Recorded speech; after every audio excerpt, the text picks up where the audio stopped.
Boa tarde, aula 1, Direito Constitucional.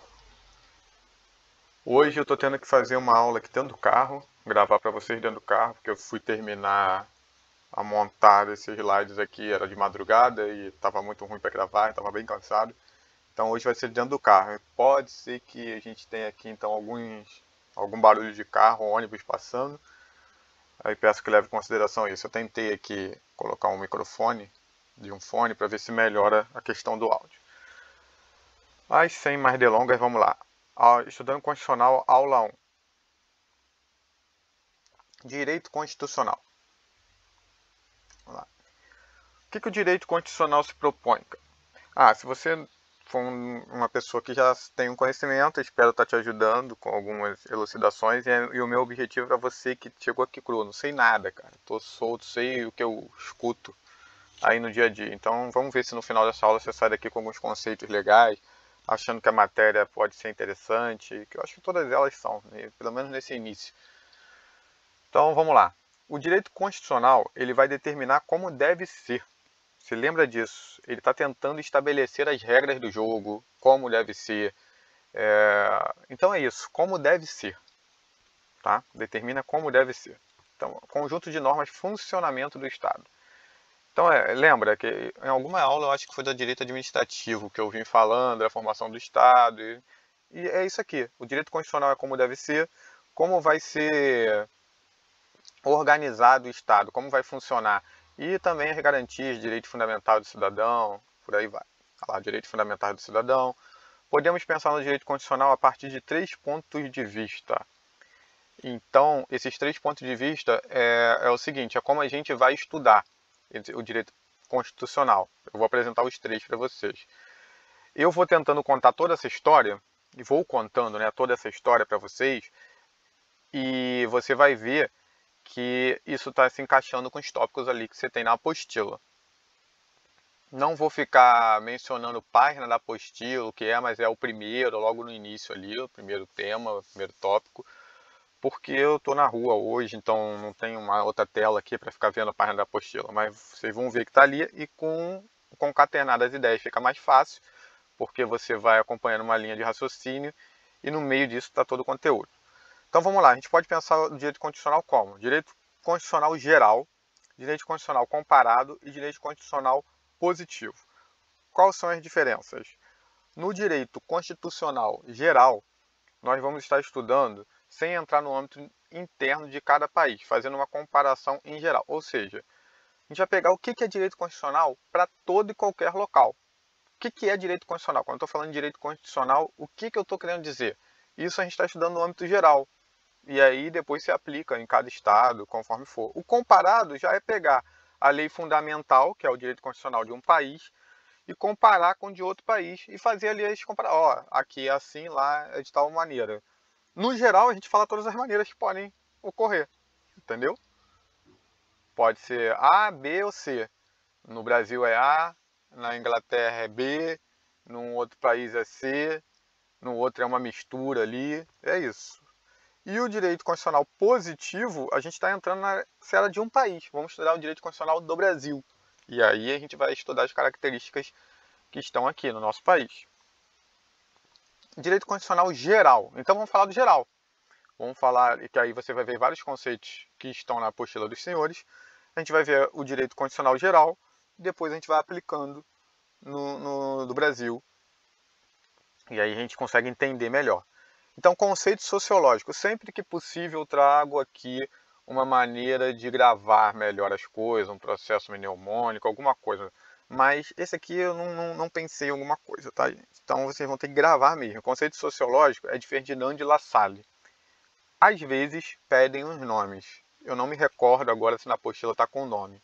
Dá uma olhada lá se eles estão falando do nome dessas pessoas, quem teve os principais conceitos ali. Se tiver, tem que gravar, não tem jeito. Conceito sociológico, Ferdinand de La Salle.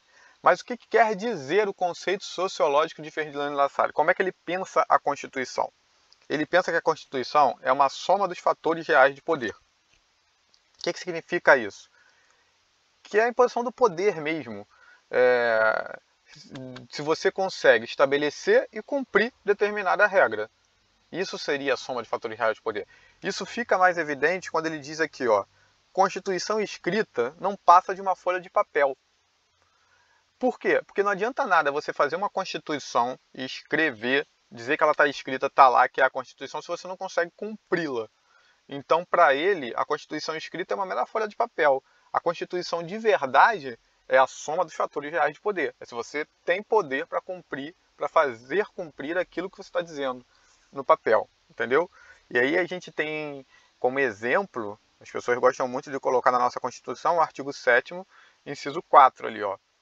Está dizendo o seguinte lá: são direitos dos trabalhadores urbanos e rurais, além de outros que visem a melhoria da sua condição social. Aí o que diz o 4? Salário mínimo. O que o salário mínimo vigente no país deve proporcionar à pessoa? Olha lá, salário mínimo fixado em lei, nacionalmente unificado, capaz de atender às suas necessidades vitais básicas e a de sua família, como moradia, alimentação, educação, saúde, lazer, vestuário, higiene, transporte e previdência social, com reajustes periódicos que lhe preservem o poder aquisitivo, sendo vedada a sua vinculação de qualquer forma. Ou seja, o salário mínimo, olhando pelo viés aqui de Ferdinand de La Salle, o salário mínimo está escrito na Constituição.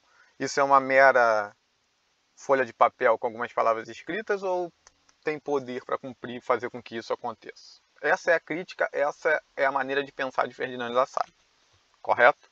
Então esse é o conceito sociológico, pensando a Constituição desse jeito. Conceito político, Carl Schmitt. Vocês vão ver que quando eu vou apresentar aqui agora um outro conceito, esses conceitos são conceitos de pessoas que foram lá, foram dizendo como é que é. Eu não quero dizer que um invalida o outro. Pode acontecer? Pode. Mas eles podem se complementar. É só uma maneira como cada um está pensando, tá, gente? Não é assim, é esse ou aquele. Não, é como ele vê, ou como o outro vê. Você pode pegar um ou outro e complementar. E ver... É uma maneira que cada um está definindo. Pode se excluir? Pode, talvez, mas não necessariamente. Então, qual o conceito político? Ele diz o seguinte: decisão política fundamental do povo. Ele, assim como o anterior, não acredita muito na Constituição escrita. Também não diz que é o papel, é a decisão política fundamental do povo. Qual é a decisão que eles tomaram? É isso, é um conceito mais político escrito ali, ó. Constituição propriamente dita, ele divide, né? Tá bom, vamos lá. Ele divide assim, o que seria Constituição propriamente dita e meras leis constitucionais. O que ele quer dizer? Que na Constituição escrita ali, às vezes o cara vem e pega e bota um monte de coisa.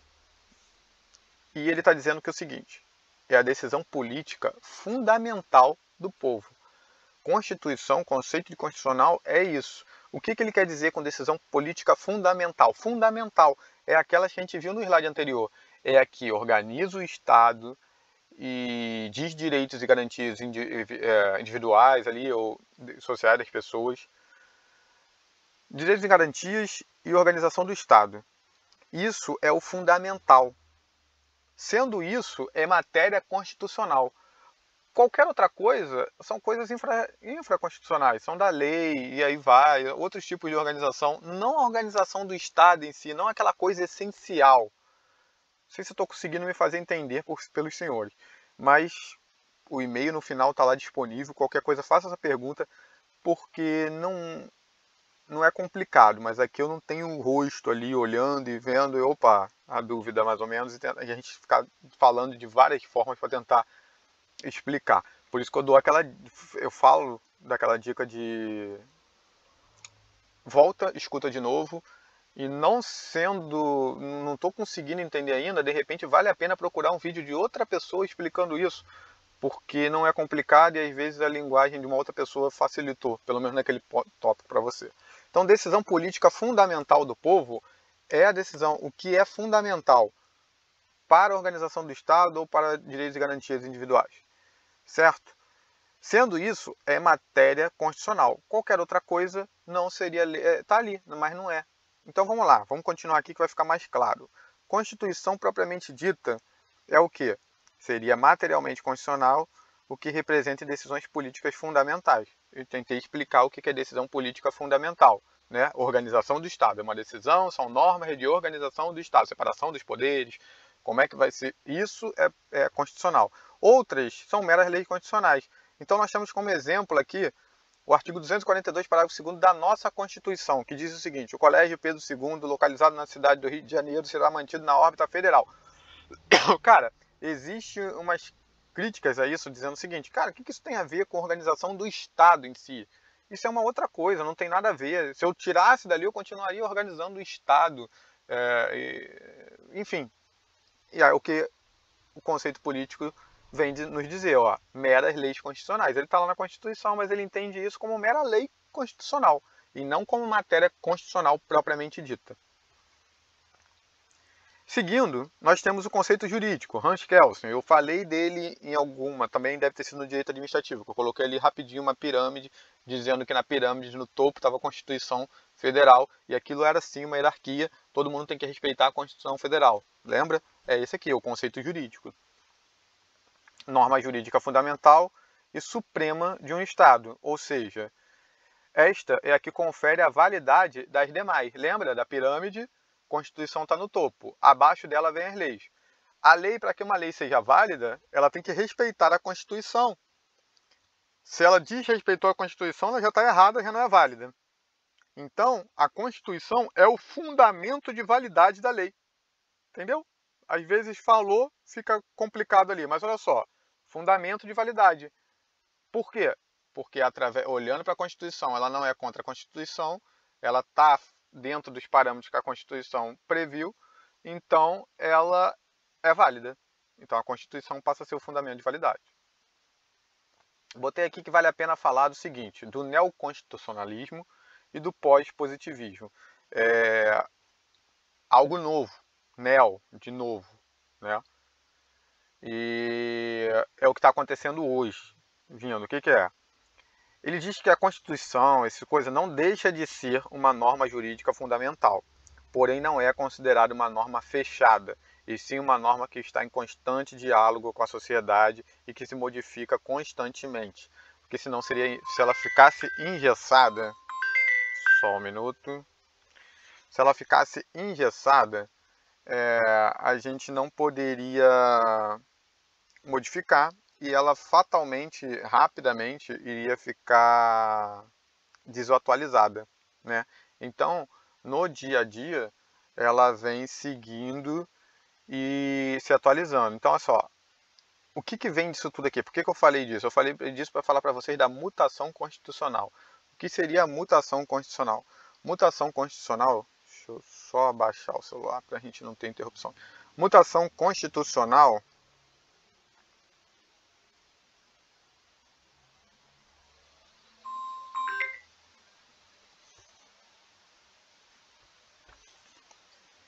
é quando a gente tem alteração do significado, mas ele não muda o texto. Por isso que ele está chamando de mutação, entendeu? Ele passa a entender aquilo de uma forma diferente, mas o texto continua o mesmo. Lembra disso, mutação constitucional, um entendimento sobre aquela norma, ele alterou, ele mudou, mas o seu texto continua o mesmo, tá? A gente teve aí um exemplo disso assim muito sobre é permitido ou não a prisão a partir da condenação em segundo grau. Lembra? Agora há pouco tempo era pode? Não, só quando acabar todos os recursos. Não, agora pode de novo, mas o texto continuava o mesmo. Era só uma forma de interpretar o texto que estava se mudando. Isso é mutação constitucional. Eu começo a interpretar, eu olho aquele texto e falo, não, de acordo com os ditames da sociedade hoje, com o que a gente entende hoje, isso significa isso. Mas o texto continua o mesmo. Isso é a mutação constitucional. Agora vamos seguir nas classificações. Vamos para a classificação quanto ao conteúdo. A Constituição ela pode ser material. O que ela quer dizer com Constituição material? Ela apresenta matéria tipicamente constitucional. Lembra que a gente falou? Estou batendo na tecla aqui várias vezes. matéria constitucional é o quê? Separação dos poderes, como se organiza o Estado. Então, se essa Constituição está falando dessa matéria, tipicamente constitucional, então sim, ela é uma Constituição material. Não sei se eu botei aqui, ó, direitos fundamentais, separação dos poderes, organização do Estado. É uma Constituição que ela vem e fala só de matéria constitucional, só do que é essencial, norma política fundamental do Estado. Ela trata só daquilo ali. E isso é uma Constituição material. Nós temos como exemplo a Constituição Americana. A Constituição Americana ela é enxuta, falando somente do que é direito fundamental, separação de poder e organização do Estado. E acabou. Não tem mais nada lá. Isso é uma Constituição material. O que vem a ser uma Constituição formal, então? Contrapartida, nós temos a Constituição material, essa, e a formal. A formal ela apresenta várias outras matérias. Então, o que acontece? Você tem matéria constitucional e outras. Lembra? Mera leis constitucionais para o conceito político? É uma Constituição formal, ela apresenta várias outras matérias. Então, vamos seguindo. Através do exemplo dado anteriormente, nós temos o quê? O artigo 242, parágrafo 2º, que é o Colégio Pedro II, localizado no estado do Rio de Janeiro, será mantido na órbita federal. Ou seja, isso não é direito fundamental, separação dos poderes, organização do Estado. Então, ele está lá, é além, é formal. Para o conceito político, uma mera lei constitucional. E aí, nós seguimos, vamos lá, verificando que a Constituição brasileira, sim. Então agora eu vou começar a colocar vocês aqui uma flagzinha, uma bandeira do Brasil, onde ela se enquadra para você, depois que tiver o slide aqui também, bater o olho e já saber e lembrar. Então a gente consegue ver aqui, até pelo exemplo do artigo 242, parágrafo 2º, ser da nossa Constituição, que a nossa Constituição ela não é material, ela não traz só normas fundamentais do Estado, ela é uma Constituição formal, correto? Agora, quanto à forma, a Constituição ela pode ser... Então, aquilo ali é o conteúdo. Vamos lá? Conteúdo. O que tem dentro da material? Qual o conteúdo que ela traz? Ela traz só conteúdo de Constituição mesmo? Constituição material. Ela traz conteúdo de Constituição e mais outros? É uma Constituição formal. Agora, como é que essa Constituição ela se apresenta? Ela é uma Constituição escrita? Então ela reúne um único texto formal, ela pega um documento, um texto formal e chama de Constituição e está ali, tudo está escrito ali, correto?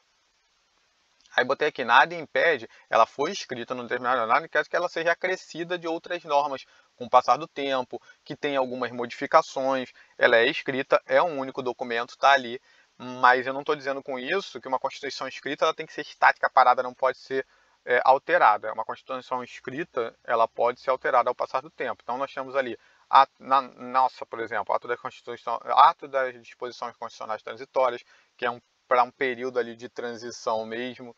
Nós temos as emendas constitucionais, que em algum momento eu acredito que a apostila vai falar e nós vamos tratar como elas são feitas.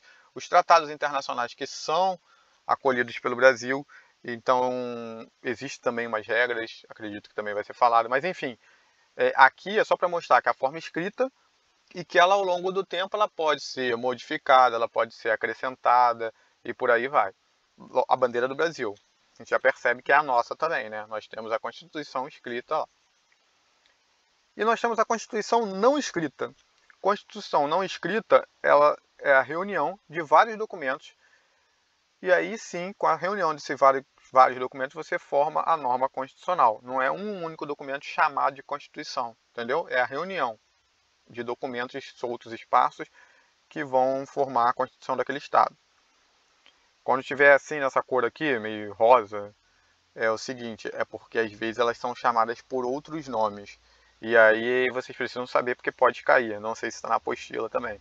Uma Constituição não escrita, ela pode ser chamada aqui, ó, de costumeira ou consuetudinária. É por causa disso mesmo, é os costumes, o tempo e tal. Então, assim, ela pode ser chamada de não escrita ou algum desses nomes aqui.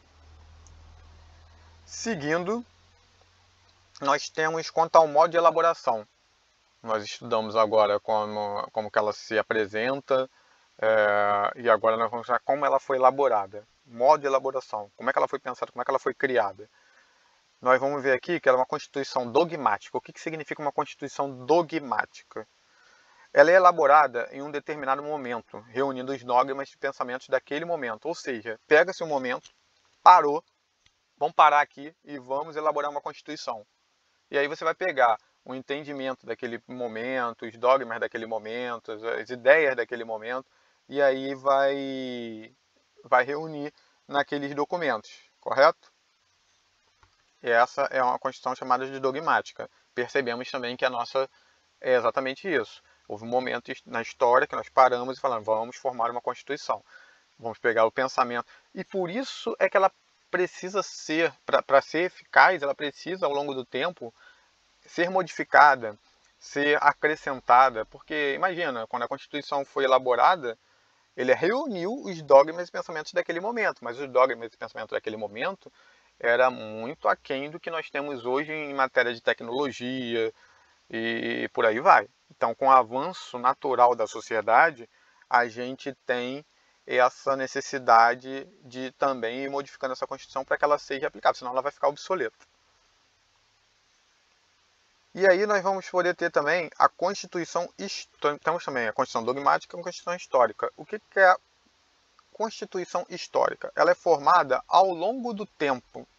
Então, ao longo do tempo, você vai pegando os documentos, você não para num momento e fala assim, hoje vamos vamos criar nesse momento a Constituição. Não, ela vem sendo graduativamente formada ao longo do tempo.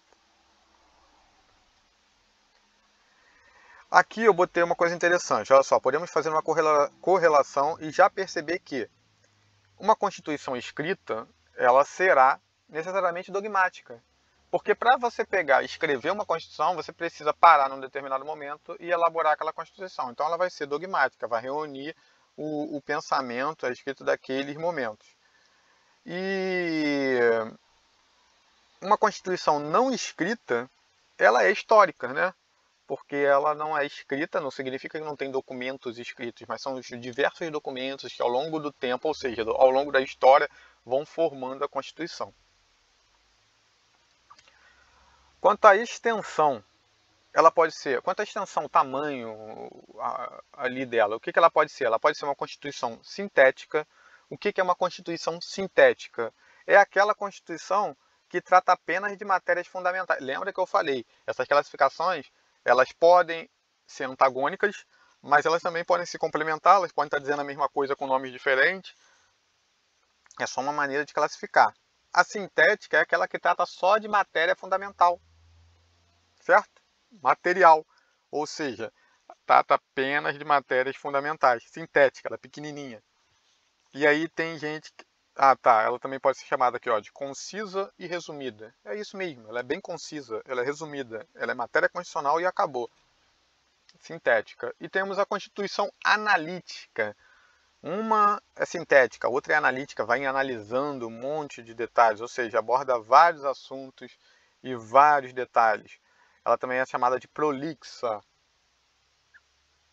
E aí a gente já pode entender que essa Constituição analítica é a nossa Constituição. Tá aqui a flag do Brasil. Por quê? Lembra lá do Colégio Pedro II?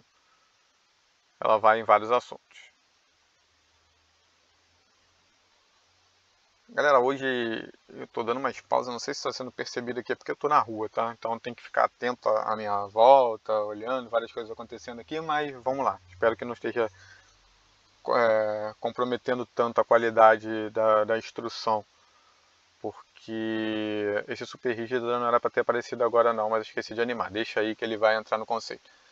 Mas espero que não esteja comprometendo a qualidade da instrução aqui. Mas se eu não faço isso, a gente talvez não consiga botar todas as aulas a tempo. Então vamos gravar aqui mesmo. Seguindo. Quanto à origem. A origem dessa Constituição, ela pode ser promulgada. Tá? O que significa uma Constituição promulgada? Ela representa o povo, pois ela é elaborada por ele, ainda que de forma indireta. Quando eu estou dizendo que uma Constituição ela foi promulgada, ela foi elaborada pelo povo. Elaborada pelo povo, ela pode ser de forma indireta. Então existe o representante do povo. Aqueles representantes vão lá e elaboram uma nova Constituição, uma Constituição. Seguindo, que aí talvez na comparação fica mais fácil de entender, tá, a promulgada ela também é chamada de popular ou democrática, justamente porque ela leva em consideração o povo.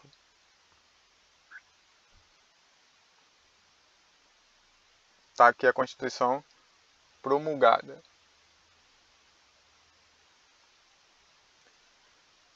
Constituição outorgada. A Constituição outorgada ela é imposta por um poder ditatorial. Então a promulgada ela leva em consideração o povo que está elaborando aquela Constituição, ainda que seja de forma indireta, mas a Constituição outorgada não, ela é imposta por um poder ditatorial. Então, exemplo de Constituição que foi outorgada no nosso ordenamento, aqui no nosso país, foi a Constituição de 1824. Ela foi outorgada, ou seja, ela foi imposta por Dom Pedro I. A Constituição de 1837, ela foi por Getúlio Vargas, e a Constituição de 1967 pela ditadura militar. Essa aqui é interessante, Constituição Cesarista. Você vai ver que ela tem outros nomes aqui de outros ícones, né? Mas ela é o meio termo. Ela inicialmente foi imposta, vem um ditador e impõe aquela Constituição, e depois ela é submetida à aprovação popular. Você faz um referendo, né? Você coloca lá as normas e vê se ela é aprovada ou não pela... Estou querendo não usar palavras que a gente ainda não conhece. Enfim, meio termo, ela é primeiro imposta e depois você consulta isso. Você consulta a população para ver se eles estão de acordo ou não. Às vezes acontece dessa consulta não ser uma consulta real, né? Mas enfim, essa é o meio termo. Ela pode ser chamada também de plebiscitária ou bonapartista. Do plebiscito que eu falei, que o plebiscito é quando você já tem a norma vigente e aí você vai verificar com a população. Já que eu falei disso, vamos lá, plebiscito. O que eu tenho quando que eu tenho um plebiscito? Eu tenho alguma coisa que já está acontecendo e eu consulto a população se eles estão de acordo ou não com aquilo. Referendo, qual é a diferença? Eu consulto antes a população se aquilo deve ou não acontecer. Entrar, deve ser feito ou não. Antes o referendo. O plebiscito é exatamente isso aqui. Ele impôs a Constituição e depois ele pergunta se estão de acordo ou não. Quanto à estabilidade, a Constituição ela pode ser imutável. Não é uma situação boa, porque a Constituição ela não pode sofrer alteração alguma. E uma Constituição que ela não pode ser mudada, imutável, a gente já percebeu, lembra que eu falei, a tecnologia avança, tudo vai, então a gente já percebeu que é uma Constituição em que muito rapidamente ela ficaria obsoleta. Mas essa é imutável. A imutável está ali pronta e não pode ser mudada de forma alguma. A Constituição rígida, ela já pode ser alterada, porém um processo mais dificultoso do que a aprovação das leis ordinárias. Ou seja, a Constituição está no topo, ela é uma Constituição rígida. O que ela quer dizer? Olha, para elaborar leis eu preciso desse processo aqui. Para mudar a Constituição eu preciso desse outro processo que é mais penoso, é mais dificultoso do que esse processo para as leis. Ou seja, ela é rígida por isso. Ela é mais rígido o processo para poder alterar ela do que para alterar qualquer outro tipo de lei. Entende? Então ela é chamada de rígida. A Constituição ela é rígida quando ela tem um processo para ser alterada muito mais dificultoso do que para alterar as outras leis. Rígida. É mais rígido. É a nossa Constituição, tá? Para entrar em vigor uma lei, é um determinado procedimento. Para alterar uma norma constitucional é um procedimento muito mais difícil. A Constituição flexível. Se a rígida é isso, o que vocês imaginam? A flexível ela pode ser normalmente, sem nenhum procedimento especial, modificada. Então, da mesma forma que eu modifico a lei, eu modifico a Constituição. Essa é uma Constituição flexível. E nós temos a Constituição semiflexível, semi-rígida, ou seja, também o nome já diz, parte dela vai ser rígida, processo mais dificultoso para determinadas normas, e outra parte flexível, modifica-se igual modifica as leis, certo? O super rígida deveria aparecer agora, que eu falei para vocês que não devia estar ali, mas vamos lá. Por quê? A nossa Constituição rígida lá tem a super rígida. Super rígida é um conceito novo, não sei se vai ser cobrado, é uma ideia nova. O ministro do Supremo Alexandre de Moraes, se eu não me engano, é quem trouxe essa ideia, que ele diz que a nossa Constituição ela não é rígida, ela é super rígida, por causa da existência de cláusulas pétreas. Cláusula pétrea ela não pode ser retirada do ordenamento jurídico, nem mesmo pelo procedimento mais dificultoso, rígida. Eu não vou chamar de imutável, porque a cláusula pétrea ela pode ser até mudada, mas para acrescentar, para vir mais, ela pode acrescentar cláusulas pétreas, ela pode aumentar a proteção que ela tinha anteriormente. Então, ela pode mudar sim, mas para aumentar, nunca para suprimir, nunca para tirar. Então, para ele, a nossa Constituição ela não é rígida, porque para ser rígida, no entendimento dele, toda ela poderia ser alterada por um procedimento mais dificultoso, ok? Mas toda ela poderia ser objeto de alteração. E a nossa não. Existem algumas normas que são as cláusulas pétreas, que elas não podem ser retiradas do ordenamento jurídico. Então, para ele, por ter essa condição, algumas cláusulas não poderem nem ser retiradas, ele chama de super rígida. Quanto à ideologia, qual é a ideologia que essa Constituição está trazendo? Constituição socialista, ou seja, ela adota o quê? O socialismo como meio de produção. Para produzir e tal, no dia a dia, é o socialismo. Então, o que ela quer dizer? Ela leva em consideração, para uma Constituição socialista, a propriedade ela é coletiva dos meios de produção.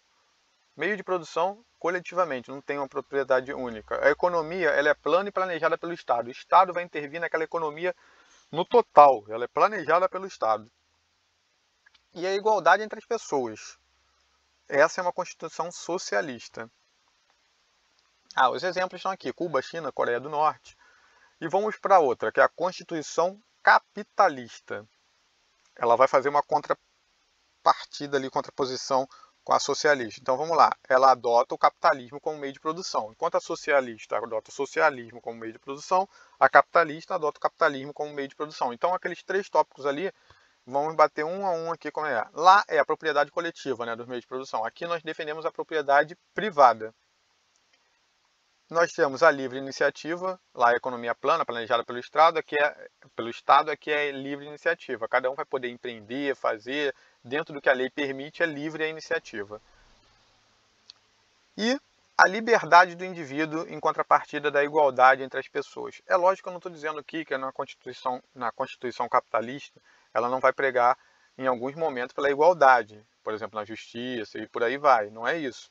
Essa liberdade e igualdade entre as pessoas está ali no viés econômico, propriamente dito, assim, vamos dizer ali. A igualdade entre as pessoas, lá não tem rico, pobre, na socialista. Aqui no capitalismo, você tem uma liberdade, você quer ser rico, quer ser pobre, é contigo mesmo. Lógico que ela vai defender um mínimo existencial, aqueles direitos fundamentais de cada um dos cidadãos, ela não é isso, não é um capitalismo selvagem, mas sim, ela tem uma liberdade. Nem todo mundo quer ser rico, tá tudo certo, e por aí vai. E também nem todo mundo quer ser pobre. E também está tudo certo. Constituição capitalista. Então, nessa Constituição capitalista, eu vou trazer um desmembramento dela, porque essa eu lembro que eu vi na apostila. Ele fala da Constituição liberal. É isso.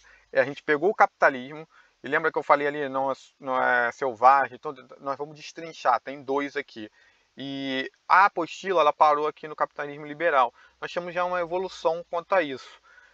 Então fica atento, porque se na prova aparecer o que eu vou falar abaixo, a segunda setinha aqui, beleza, é uma evolução, a gente tem como fundamentar que é isso. Hoje o Estado é mais nesse. Mas se parar ali no capitalismo liberal, a gente vai marcar esse se ele cobrar desse tipo, porque na apostila ele fala, se eu não me engano, ele parou aqui. Mas vamos lá. Capitalista é a que nos interessa, e essa capitalista ele pode ser uma Constituição capitalista liberal. Ou seja, o Estado não deve intervir na economia, ela é negativa contra a economia. O Estado não intervém em nada, deixa lá o cidadão e ele que se organize lá no país viver. O Estado ele não vai intervir na economia, ele vai deixá-la correr. É livre mesmo, iniciativa, liberdade do indivíduo. Essa é a Constituição capitalista liberal. A ideia dessa Constituição está nisso, ela não vai intervir nisso. Só que nós temos hoje um conceito de Constituição capitalista social-democrata. E eu, no meu entendimento, acho que a gente está mais nessa daqui, em alguns livros também. Porque o que diz essa? O Estado deve intervir na economia somente na medida de atingir um bem-estar do cidadão. Ela é uma positiva intervencionista, ou seja, não é que o Estado não vai intervir em nada na economia. Ele vai intervir na economia, mas ele vai intervir na economia para não deixar um capitalismo selvagem, ou seja, para garantir ali um mínimo existencial de cada um, para que não seja assim cruel também. O mínimo ele vai intervir. Então nós temos aqui aposentadorias de pessoas que nem contribuíram tanto, ou por questões de saúde debilitadas, mesmo que elas não tenham contribuído, e por aí vai. Então, assim, ela não deixa de ser isso aqui. Para mim, a bandeira está aqui. Constituição capitalista social democrática. Ela é capitalista, ela preza pela propriedade privada, livre iniciativa, ela tem a liberdade do indivíduo, ser pobre, rico, ser o que ele quiser, mas ela não é selvagem, então ela vem aqui com um capitalismo social democrático. A gente temos as bolsas aí e tal, enfim. Vamos seguindo. A aula já está ficando com 36, eu já imagino 36 minutos para mim, não sei a que velocidade você vai assistir, então já imaginava que ela ia ficar um pouquinho longa, e aqui eu comecei a fazer o seguinte, vamos ler junto isso aqui, eu vou explicar o mínimo básico ali, que já serve para você entender e caminhar na tua apostila. Então vamos lá.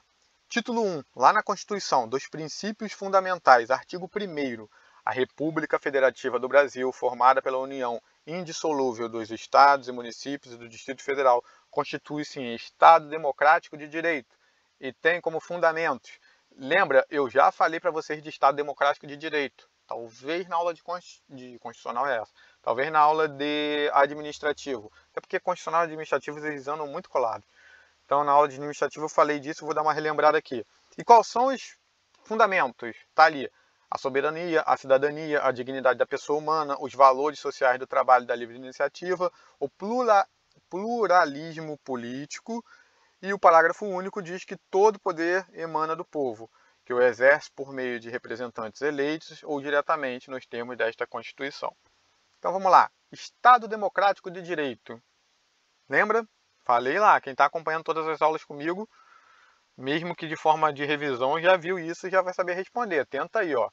É interessante. Isso é uma... Eu vou gravar um vídeo para vocês dando umas dicas de estudo. Que agora aqui essa é uma dica. A gente precisa forçar a nossa mente a lembrar. Então aqui, ó, tô te dando tempo, tô falando outras coisas. Estado Democrático de Direito, quem já assistiu outra aula já relembrou, já falou na mente o que ele é? Então vamos lá. O que vem? Não deixa de ser, é exatamente uma limitação de poder do Estado, porque o mesmo Estado que ele vai criar as leis, ele agora deve respeitá-las. Ele só não cria lei para o cidadão, ele cria e ele meio respeita a lei. Ele precisa prestar contas, ele tem responsabilidades, se ele agir mal, ele vai pagar por isso. Então esse é um Estado democrático de direito. Lembra? Eu falei sobre a parte de criar e respeitar as leis. E agora vamos falar o seguinte, os fundamentos, eles perguntam, quais são os fundamentos da República Federativa do Brasil? E aí você precisa saber gravar, né? E aqui para os fundamentos, eu criei um processo mnemônico para a gente, tá?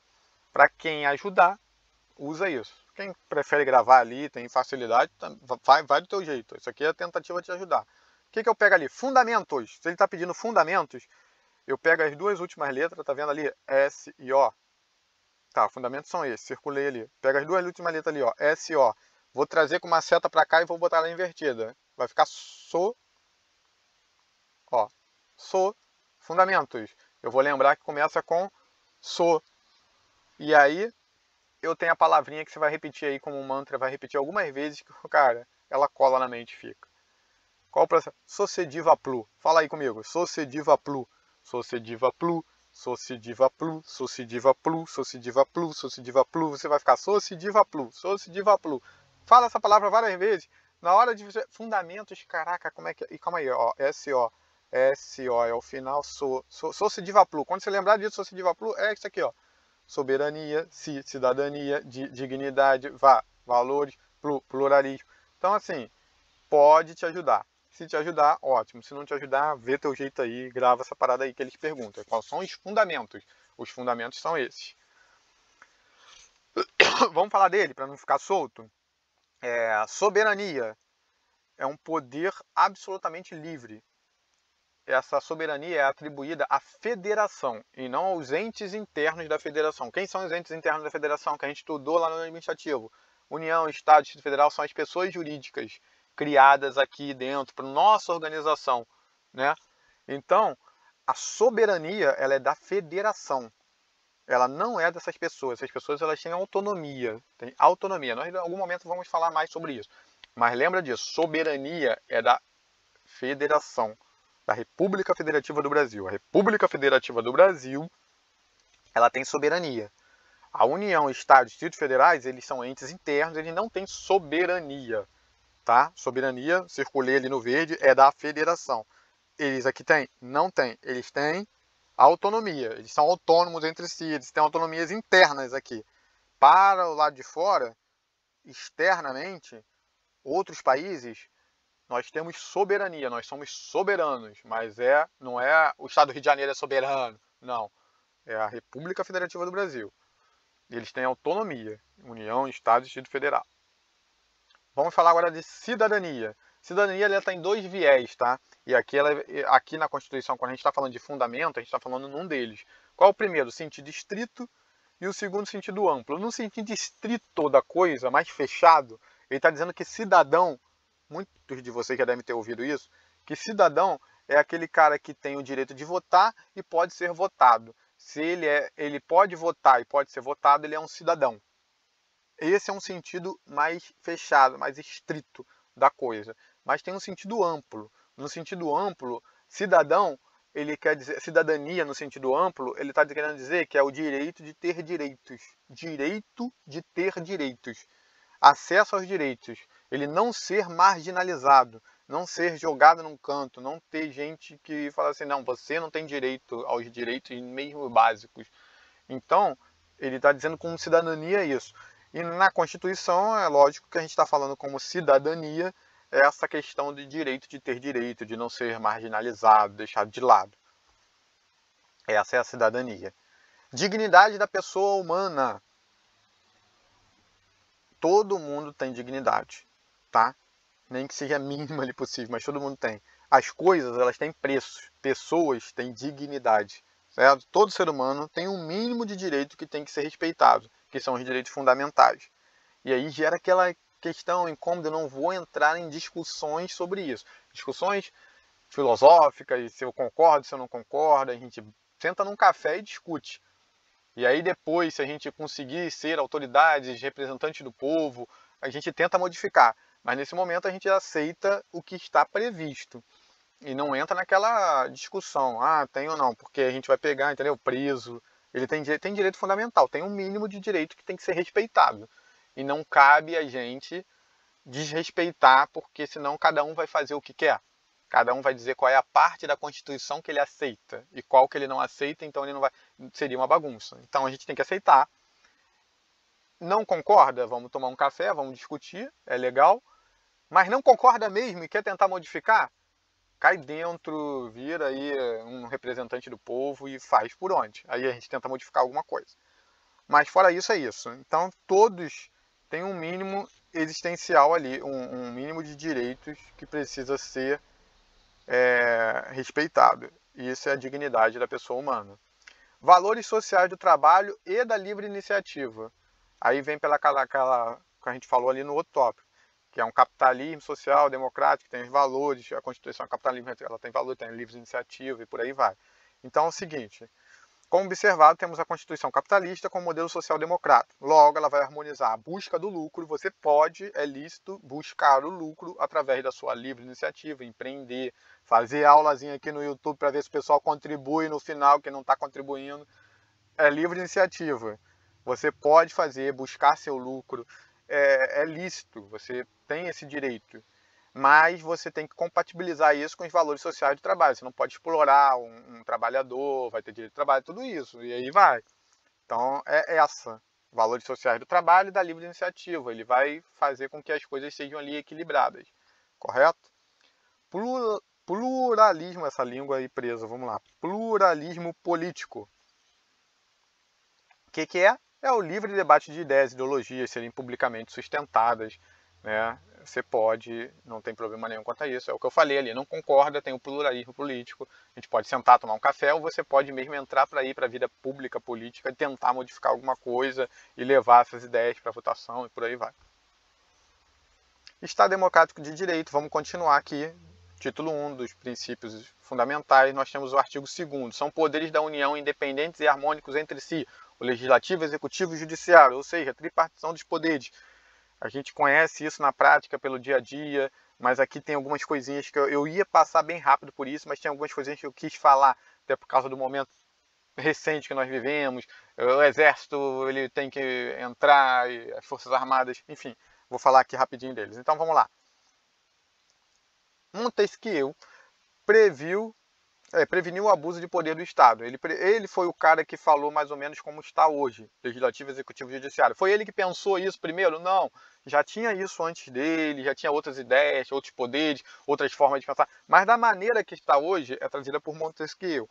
Então, Montesquieu, aí ele vem com essa tripartição dos poderes e no espírito das leis ele diz: todo homem que tem poder tende a abusar dele, e é por isso mesmo que tem essa repartição aqui, para que não haja um abuso de poder. Então vamos lá, ó, eles são independentes e harmônicos entre si. Eles vão ter independência, não vão depender um do outro, porque senão ficariam um subordinado ao outro e aí não seria legal. Eles vão ter uma harmonia entre eles. Olha lá, são independentes, possuem autonomia e harmonia, em verdadeiro sistema de freios e contrapesos que permite fiscalizar-se mutuamente. Eles vão fiscalizar um ao outro e dessa forma você vai inibir ali que ele tenha tanto poder a ponto de abusar dele, se tornar um tirano. Não, ele está sendo fiscalizado por um outro poder também. Então, olha lá, autonomia. Para essa autonomia funcionar, eles têm funções típicas e atípicas. Não aprofundei pelo slide aqui, vou falar com vocês no áudio rapidamente sobre isso. Eu acredito que em algum momento na apostila vai aparecer. Cada poder desse, ele tem uma função típica dele. Tipicamente ele foi feito para quê? O legislativo? Para criar as leis, para legislar. Então a função típica do legislativo, legislar. E do executivo, administrar. O executivo tem como função típica pegar aquela lei e administrar, pegar o que foi pensado e colocar em prática. O executivo vai executar, vai administrar aquilo tudo. E o judiciário vai julgar. Essas são as funções típicas. Mas se eles não tivessem as funções atípicas, ou seja, cada poder desse, principalmente o mais importante para ele, o que ele vai ter mais que fazer, a carga maior dele vai ser cada uma das suas funções típicas. Mas eles, em algum momento, vai também, por exemplo, o judiciário, em algum momento, ele também vai ter ali que administrar. Fazer uma função administrativa que é típica do executivo, mas o judiciário também vai fazer dentro dos tribunais deles. Ele vai legislar? Vai criar ali as regras para o seu tribunal, porque senão ele ia depender que o legislativo fizesse as leis para ele, ele não teria autonomia. Por isso que eu botei aí na autonomia típica e atípica, para você entender. Eles têm funções típicas, o judiciário está aí para julgar, mas em algum momento ele vai sim administrar, ele vai legislar, justamente para manter a autonomia dele. Ele não precisa que o outro poder vá lá e faça por ele. Ele mesmo vai fazer, então ele é autônomo. Mas as funções atípicas é só para nessa medida, para manter a autonomia dele, para que ele não fique preso ao outro. E por aí vai, certo? E aí temos isso aí, na fiscalização também temos isso. Por exemplo, o poder legislativo, ele julga o executivo no impeachment que nós tivemos recente também. Todo mundo aí olhou isso acontecer, viu isso acontecer de perto. É o legislativo julgando. É uma função atípica para fiscalizar, para ter esse sistema de freios e contrapesos e por aí vai. Seguindo, nós temos as cláusulas pétreas, que eu falei lá, até com a classificação da super rígida, né? Que é o que? Tá aqui, ó, artigo 60, a Constituição poderá ser emendada mediante proposta, ou seja, emendada. Lembra que eu falei a Constituição ela pode ser acrescentada ao passar do tempo, modificada? É uma emenda. Ela pode ser emendada mediante uma proposta. Mas o que diz o parágrafo 4º desse artigo 60? Não será objeto de deliberação proposta de emenda tendente a abolir forma federativa do Estado, voto direto, secreto, universal e periódico. Ó, voto direto, secreto, universal e periódico. Vou fazer uma observação aqui. Tá vendo o que está escrito? Voto direto, secreto, universal e periódico. Obrigatório não está aqui. Então, ela pode ter, mas pode ter uma modificação e dizer que não vai ser mais obrigatório. Pode porque não está aqui, não é cláusula pétrea. Certo? Separação dos poderes, é essa que eu quero pegar aqui. É o 3, ó. Independente, harmônico, não pode ser, não vai ter uma proposta, essa é a cláusula pétrea, não pode ter emenda, não pode ter modificação na Constituição que leve a extinguir essa separação desses três poderes. Os três poderes vão ter que existir, certo? Se isso acontecer, não é dentro dessa Constituição, é revolução, outra Constituição, tá? Os direitos e garantias individuais. Mas é isso que eu quero que você entenda, a cláusula pétrea não pode modificar. Por isso, o ministro de Alexandre de Moraes classifica super rígida, dizendo que tem coisas que a gente não pode modificar, mesmo pelo processo mais dificultoso da Constituição rígida. Vamos seguindo aqui, ó. O que a gente tem que ter cuidado? Qual é o perigo disso tudo aqui? É o seguinte, os poderes eles não podem ser tão independentes a ponto de comprometer a atividade estatal e nem tão harmônicos que mitiguem essa independência, entendeu? E o que pode causar uma desarmonia aí? Ó, o aumento de prerrogativas e atribuições de um em detrimento do outro não pode, eles têm que ser independentes e harmônicos entre si. Exemplos, abuso de edição de medidas provisórias. A medida provisória é quando o executivo ele faz meio que um papel de legislativo, ele vai criar ali uma medida provisória, ele vai estar legislando. Se ele abusa desse poder dele, ele está entrando na esfera do legislativo. E aí não é legal, começa a ter um desequilíbrio. E o que foi pensado não funciona, entendeu? O ativismo judicial. O que é o ativismo judicial? É o juiz legislando. O juiz não para de cumprir a lei em si, ele começa a legislar. Ele legislar. Isso também não é muito legal, porque é o que eu falei, ó, vai perdendo os freios de contrapeso, um entrando na seara do outro, daqui a pouco a gente não tem mais isso, ninguém respeita ninguém, não pode, entendeu? Então, olha lá, até botei aqui, ó, um juiz ele não pode ser amedrontado e nem tampouco poderoso demais, excessivamente poderoso. É o sistema de freios e contrapesos e a autonomia, mas com harmonia. Agora vamos lá. Essa aqui é interessante e vai falar do poder moderador que eu vi que aparece na apostila. Eu trouxe isso para jogar o poder moderador e para poder clarear um pouquinho a mente, porque a gente viveu isso recentemente e teve uma confusão quanto ao que é o papel das Forças Armadas. Então vamos lá, as Forças Armadas, Exército, Marinha e Aeronáutica, tá aqui, ó. Ela foi criada para cumprir missões específicas e constitucionais. Ou seja, ela tem que respeitar a Constituição também. Senão, estamos fora. Pode acontecer alguma coisa diferente disso? Até pode, no mundo dos fatos, tudo pode acontecer. Mas nós não estamos vivendo dentro da nossa Constituição. Aí é a revolução. Vai criar outra Constituição, vai ser melhor ou pior, sei lá. Mas dentro da Constituição, ela foi criada para missões específicas e constitucionais. Então nós temos o poder civil e o poder militar. E o poder militar está subordinado ao poder civil. Tanto que o chefe está lá, é o chefe do executivo e por aí vai. Então o poder militar ele está subordinado a um poder civil, certo? Então, seguindo, essas instituições eles estão aqui para a defesa da pátria, para a garantia dos poderes constitucionais, ou seja, garantir os poderes constitucionais. Quais são os poderes legislativo, executivo e judiciário? Ela está aqui para defender a pátria e para garantir todos esses três poderes, certo? e por iniciativa de um desses poderes, ela pode vir a garantir a lei e a ordem. Que se a apostila falar, nós vamos tratar melhor sobre isso. Que aí é no âmbito interno, garantia da lei e da ordem, quando está no sistema de caos, não está conseguindo, as Forças Armadas podem ser utilizadas por isso, por iniciativa de qualquer um desses poderes. Tá? Ela vai garantir esses 3 poderes, em pé de igualdade, ela tem que garantir esses 3 poderes, e a defesa da pátria, no âmbito externo, né? Então, por que eu falei disso? Lembra, olha lá, o poder moderador que estava escrito na apostila. Existiu, no momento, o poder executivo, legislativo e judiciário e o poder moderador, que moderava isso tudo ali. Mas isso era na época, estava previsto expressamente, e cabia ao imperador, na época do imperador. O imperador do Brasil, ele vinha e moderava, ele era o poder moderador. E não as Forças Armadas, porque o que me pareceu recentemente é que as pessoas elas confundiram que as Forças Armadas ela tem como um poder, ela seria um poder moderador. Esse poder moderador não existe mais no nosso ordenamento. Galera, quer discutir isso, quer tomar um café discutindo isso, beleza.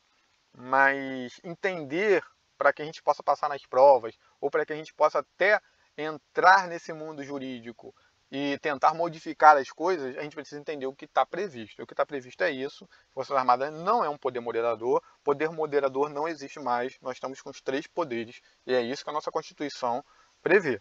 Ok? Seguindo, a aula vai para 1 hora. Estado democrático de direito. Também ficou uma ali, mas não tem problema não. Vamos só ler. Vamos lá. Dos princípios fundamentais. Título 1 dos princípios fundamentais. Agora é o artigo 3º. Constitui objetivos fundamentais da República Federativa do Brasil. Quais são os objetivos fundamentais da República Federativa do Brasil? Está lá 1. Construir uma sociedade livre, justa e solidária. 2. Garantir o desenvolvimento nacional. 3. Erradicar a pobreza e a marginalização e reduzir as desigualdades sociais e regionais. 4. Promover o bem de todos, sem preconceito de origem, raça, sexo, cor, idade e quaisquer outras formas de discriminação. Correto? Botei aqui, ó, objetivos. Lembra que vão perguntar os fundamentos? Sou aquele processo mnemônico lá. Sou sediva plu. E aqui é objetivos. Quais são os objetivos? Qual é a dica que eu dou para vocês aqui nos objetivos? Quando ele está falando de objetivos, os objetivos são verbos, são ações. Percebe? Todos eles começam com verbos e ações. Então, se você olhou lá, tem um verbo e ação, provavelmente é o objetivo. Aí você pode tentar lembrar se é, ó. Construir uma sociedade livre, justa e solidária, garantir o desenvolvimento nacional, erradicar a pobreza e a marginalização e reduzir, promover o bem de todos sem preconceito. Então, tá vendo? Os objetivos são verbos e por aí vai. Vamos lá. Opa, deixa eu voltar aqui antes. Artigo 4. A República Federativa do Brasil rege por suas relações internacionais pelos seguintes princípios. Aí aqui são os princípios. Quais são os princípios? Independência nacional, prevalência dos direitos humanos, autodeterminação dos povos, não intervenção, igualdade entre os estados, defesa da paz, solução pacífica dos conflitos, repúdio ao terrorismo e ao racismo, cooperação entre os povos para o progresso da humanidade, concessão ao asilo político. Parágrafo único. A República Federativa do Brasil buscará a integração econômica, política, social e cultural dos povos da América Latina, visando a formação de uma comunidade latino-americana de nações. Ou seja, dá uma lida, dá uma rebatida nisso. Espero que eu tenha conseguido contribuir bastante, ajudado com os senhores. Galera, vocês não têm noção de como está sugado. De vez em quando está desesperador na minha mente. Falei, caraca, por que eu não peguei uma matéria só? E por aí vai. Mas eu vou tentar ir cumprindo mais. Mas, cara, podendo, faz aí a contribuição, facilitei a vida de vocês, botei um QR Code, isso vai ajudar, o tempo tá demais, eu fui até de madrugada ontem, agora eu tô parado no carro fazendo isso, não pensei que ia levar 1 hora, levou 1 hora, e eu gostaria muito de continuar, eu quero muito continuar, eu vou fazer, eu tô descobrindo que eu gosto de fazer esse negócio aqui, o que eu falei para vocês é uma complementação, é lógico que tem professores específicos de cada matéria solto por aí, vocês podem consultar eles, vocês devem consultar eles, vão ser mais aprofundados do que eu na matéria, porque o cara, pô, tá ali, o cara é fera naquela matéria dele. Eu tô tentando fazer de todas, tô tentando ajudar numa boa, mas eu preciso dessa ajuda de vocês também, senão eu tenho que pegar meu tempo para conseguir dinheiro, todo mundo precisa, e aí a gente... Esse tempo que eu tô gostando de fazer isso, eu vou ter que comprometer ele. Então, cara, ajuda aí, se puder, ó, pega aí um desses aí, faz um Pix desse, isso vai ajudar muito. Eu não, pô, pode ser o de 2,50, cara. Pode ser o de 5. Tem duas situações aí.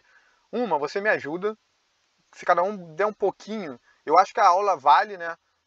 Eu acho que o conhecimento passado aqui, a forma de tentar passar de uma forma legal, uma forma mais solta, com um palavreado melhor, eu acho que vai ajudar muita gente. Então acho que vale 2,50. Vale 20, vale o que você quiser ali, mas vale 2,50. Então acho que vale. E uma outra situação é o seguinte, cara, se eu ver vocês fazendo isso, está caindo na minha conta, é uma motivação grande. Tanto da parte financeira, por isso que eu falei que pode ser 2,50 também, a parte financeira, mas a parte de falar assim, caraca, alguém acabou de ver essa aula e gostou e fez um Pix. Olha aqui, caiu. Que bacana, que legal. É isso. Seguindo, a gente tem aqui a rede social, lá no YouTube você vai encontrar as outras aulas, conforme for subindo vai estar lá, vou ver se eu coloco alguma coisa a respeito de como, de uma maneira melhor de estudar, porque tem gente que não, talvez essas dicas ajudem, não seja o dia a dia do cara, e espero de alguma forma contribuir para que vá além do próprio CAIS, para que você se interesse por isso, que alguém aqui queira fazer a faculdade de Direito, que quem fez a faculdade de Direito tenha uma boa lembrança disso tudo, ou que você vire político porque gostou pra caraca disso aqui, entendeu, cai dentro, estudou, enfim. Espero contribuir de alguma forma, o e-mail tá aqui, bota lá CAIS PMS para poder facilitar, já andei respondendo alguns, e o Pix para quem quiser fazer um valor diferente daquilo lá, que não ajudar o QR Code, mas está aqui o e-mail, será de muito bem-vindo, muito bom grado, tá bom? Vamos nessa, vou encerrar então aqui, e vou voltar aqui, vai que, né? E estou encerrando, a gente vai colocando as próximas na medida do possível. Obrigado pela atenção de todos.